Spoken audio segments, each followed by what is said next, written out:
কেমন করে বাড়ি যান বাবা? হ্যালো আর ব্যথা ও বাবা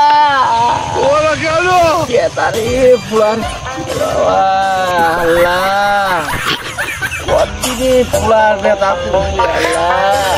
মা ওরা কেন তোকে হাঁটে চললেই অত মহিলা পাইছে না ঠিক আছে সাদের বেতার লাগাছিস কে কি সে ভাই ভাই দূর কষনি না ভাল করি কত কি হয়েছে এত বড় একটা করে পোলা উঠছি পোলার ব্যথাতে বাসন চললা রে ভাই হ্যাঁ তোকে ঔষধ নিয়ে যাস লাই হাঁটতো ভাইয়া আর সহ্য করি পারছেন না আরে গাড়ি স্টার্ট